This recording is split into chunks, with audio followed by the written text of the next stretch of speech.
আমি দেবাশিস দা এবং দীপঙ্কর দা দুজনে রয়েছেন এবং এই মুহূর্তে দীপাঞ্জন দাও রয়েছেন। তিনজনেই দেবাশিস দীপঙ্কর দীপাঞ্জন দা তিনজনকেই একই প্রশ্ন। আমি চুপ করে যাব।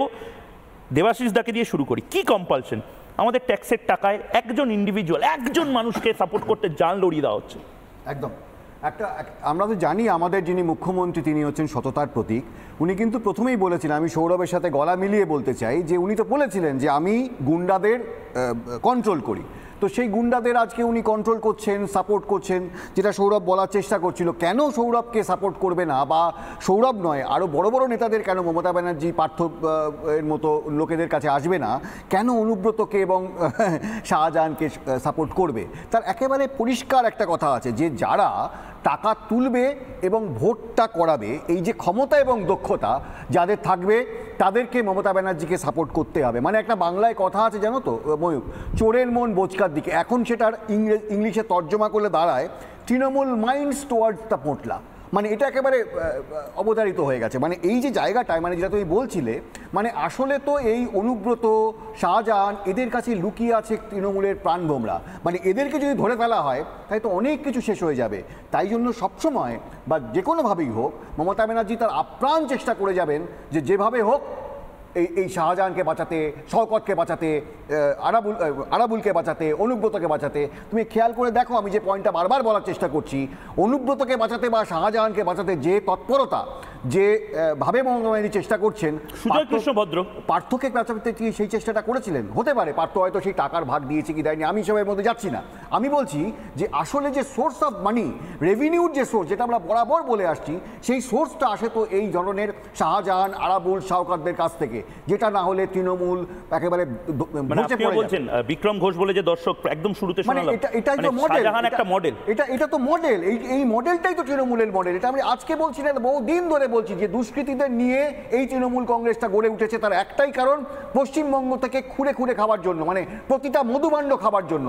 আর কোন উদ্দেশ্য বা বিধেয় যদি থাকে আমাকে যে কেউ বলতে পারে একটা ভালো কাজ করেছে। আমি আপনার কাছে আসবো আবার। আমি একবার দীপাঞ্জন চক্রবর্তী আপনার কাছে যেতে চাই এবং তারপর দীপঙ্কর দার কাছে যাবো। দীপাঞ্জন চক্রবর্তী, সেই একই প্রশ্ন আমার। আপনার ট্যাক্সের টাকায় এই শেখ শাহজাহানদেরকে, মানে তাদের পেছনে যাতে সিবিআই না পড়ে থাকে, এনএসজি না পড়ে থাকে, এতটা ডেসপারেশন কেন মমতা বন্দ্যোপাধ্যায় বা রাজ্য সরকারের? মানে এমন জায়গাতে যেখানে এনএসজিকে পর্যন্ত বিরোধিতা করতে হচ্ছে, কিন্তু শেখ শাহজাহানের বিরোধিতা করা যাচ্ছে না। প্রথমে একটু কারেকশন করে দিই, এনএসজি কারোর পেছনে পড়ে না, আর যদি পড়ে সে থাকে না।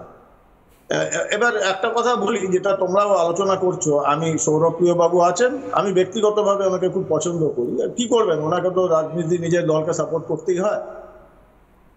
ব্যাপারটা হচ্ছে, আমি এই রিসেন্টলি পড়লাম, এই 2021-এর বিধানসভা নির্বাচনের সময় দিদির 10 অঙ্গীকার করে বলে যে ম্যানিফেস্টোটা বেরিয়েছিল, আমি জানি না তৃণমূলের কজন পড়েন। এই 10 অঙ্গীকারের কোথাও কিন্তু এটা লেখা নেই যে কোনো দাগি লোক হোক, সে শাহজাহান হোক, কেষ্ট হোক, সুজয় ভদ্র হোক, তাদের জন্য করদাতাদের কোটি কোটি টাকা সুপ্রিম কোর্ট, হাইকোর্ট এই জায়গাগুলোতে খরচা হবে না। তুমি যেটা বলছিলে, দেখো যে রাজনৈতিক দল, এখন সমস্যাটা হচ্ছে যে তৃণমূল দলটা তো আর দল নয়। আমি মনে করি সৌরভপ্রিয় বাবু ব্যক্তিগতভাবে আপনি সত্যিই ভালো মানুষ, ভুল জায়গায় রয়েছে, যে এটা দুর্বৃত্তদের জন্য, দুর্বৃত্তদের দ্বারা পরিচালিত একটি দুর্বৃত্তদের ফোরাম। তাদের মধ্যে একজন দুজন কি ভালো মানুষ নেই? সৌরভপ্রিয় বাবু হতাশ, কি করবো, আমি ওনাকে দেখে আমার খুব দুঃখ লাগে। ব্যক্তিগতভাবে ভালো মানুষ, কিন্তু ভুল জায়গায় রয়েছেন, সেই জন্য শেখ শাহজাহানের মতো লোককে সাপোর্ট করছেন। প্রোগ্রাম শেষ হলে ওনাকে জিজ্ঞাসা করবে উনিও কতটা ঘৃণা করেন শেখ শাহজাহানকে, তুমিও জানো, আমিও জানো, বলতে পারবেন না এখন। I appreciate that discipline. এখন ময়ূক একটা কথা বলো, চলো, মমতা ব্যানার্জি জানতেন না রাজ্যে, মানে ওনার দলের মানে ওই ফোরাম দুর্বৃত্তদের সর্বভারতীয় সম্পাদক, সর্বভারত ছেড়ে দাও, সেই অভিষেক ব্যানার্জি বলেনি বারবার কি করেছে শেখ শাহজাহান, কি করেছে শেখ শাহজাহান, কি করেছে শেখ শাহজাহান? তো এই প্রশ্নগুলোর মধ্যেই রয়েছে উত্তর, যে কেন শেখ শাহজাহানের জন্য কোটি কোটি টাকা খরচা হবে। এবং অবভিয়াসলি একটা বৃহত্তর পার্সপেক্টিভ দিয়ে দেওয়া হবে, শিবু হাজরা, উত্তম মন্ডল ইত্যাদি প্রভৃতি। সেম রিপিটেশন কিন্তু এর সঙ্গে হয়েছিল কেস্ট। ব্যাংক অ্যাকাউন্ট সব সিজ, অথচ কোটি কোটি টাকা এই লয়ারদের টাকাটা যাচ্ছে কোথা থেকে? এইগুলো নিয়ে যদি ইনকাম ট্যাক্সও এবার নাড়াচাড়া করতে শুরু করে, বোঝা যাবে টাকাটা কোত্থেকে যাচ্ছে। আর শেখ শাহজাহানকে তুমি শুধু মাফিয়া, জমি আর ভেরি আর চিংড়ি মাছ দেখলে চলবে না, যেটা বারবার বলেছে। সন্ত্রাসবাদী, মাফিয়া, ড্রাগ মাফিয়া, আন্তর্জাতিক চোরাচালানকারী, অস্ত্র পাচার, মানব পাচার সবকিছুর ব্রিজ হচ্ছে শেখ শাহজাহান, যার একদিকে বসে আছে অতি উচ্চ প্রভাবশালী একজন দুজন, ওই কালীঘাটের আলী পিসি আলী ভাইপো, আরেক দিকে রয়েছে এই সন্ত্রাসবাদী বা ড্রাগ মাফিয়াদের র্যাকেটটা। মাঝখানে ব্রিজটাকেও নষ্ট করে নাকি, তাহলে ওপারে পৌঁছাবো কি করে? তার জন্যই শেখ শাহজাহানের জন্য কোটি কোটি টাকা খরচা হচ্ছে। এটা বাংলার মানুষ বুঝে গেছে, আরো বুঝবে, আগামী দিনে আরো বেশি করে বুঝবে। বেশ, আমি দীপঙ্কর দার কাছে আসবো এবং তারপরে আবার বাকিদের থেকে প্রতিক্রিয়া নেব। একটা কথা হচ্ছে গিয়ে শেখ শাহজাহান পশ্চিমবঙ্গের বিধানসভায় মাননীয় মুখ্যমন্ত্রী মমতা ব্যানার্জি দাঁড়িয়ে বলছেন, কি বলছেন? শাহজাহান কি করেছে ছেড়ে দিন, বিধানসভায় লিখিত আকারে থেকে গেছে শাহজাহান কি করেছে। মমতা ব্যানার্জি বাইরে রাজনৈতিক বক্তব্য দিয়ে বলছেন শেখ শাহজাহানকে টার্গেট করা হয়েছে, ছেড়ে দিন, সেটাও বাদ দিয়ে দিলাম।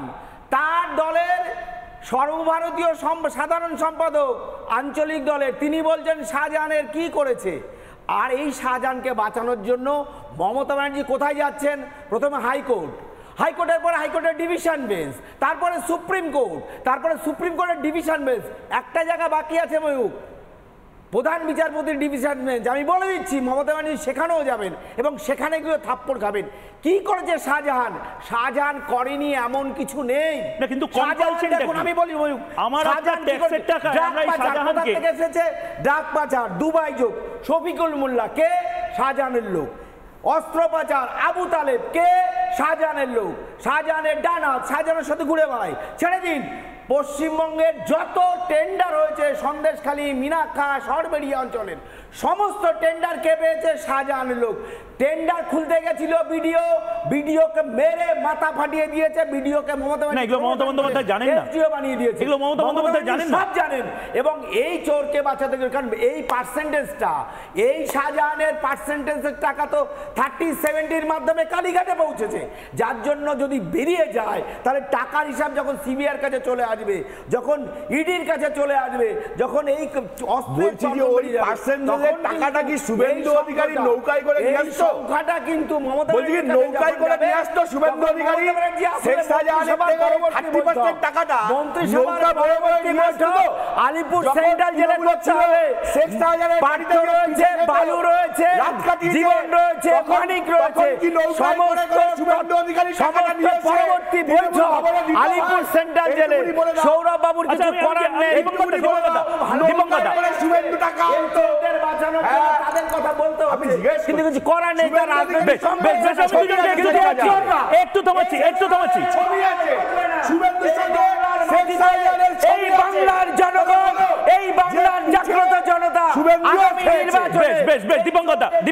দীপঙ্কর দা হয়ে গেছে ধাক্কা দিয়ে। একদম ঠিক আছে, আমি মানলাম, কিন্তু আমি একটা জিনিস এখনো বুঝতে পারছি না, সৌরভপ্রিয় দত্ত বুঝতে পারছো না? না, শুভেন্দু অধিকারী গাড়ি যাওয়া সব বুঝে যাবে। তাই? হ্যাঁ, শুভেন্দু অধিকারীর কাছেও যাব। বস্তুটা এমন আমি শুধু একটা কথা, নৌকায় করে করে টাকা আনতো। আচ্ছা, ওর কথা বলুন। আচ্ছা, এবার আমাকে বলুন, জড়িয়ে ধরার ছবিও আছে। আচ্ছা, এবার আমাকে ঠিক আছে, আচ্ছা, ওটাকে রুল দিয়ে পিছনে পিটাও, দাও, সব বলে দেবে। যাব দরকার তো আমাকে একটা কথা বলুন তো, ওই জন্য তো বিজেপিতে সাথ দেখাচ্ছে মমতাকে বাসপেয়ী জায়গা মতো রুলটা দিলে না, ওর মুখ থেকে আচ্ছা, দীপঙ্কর দা একবার একটু শান্ত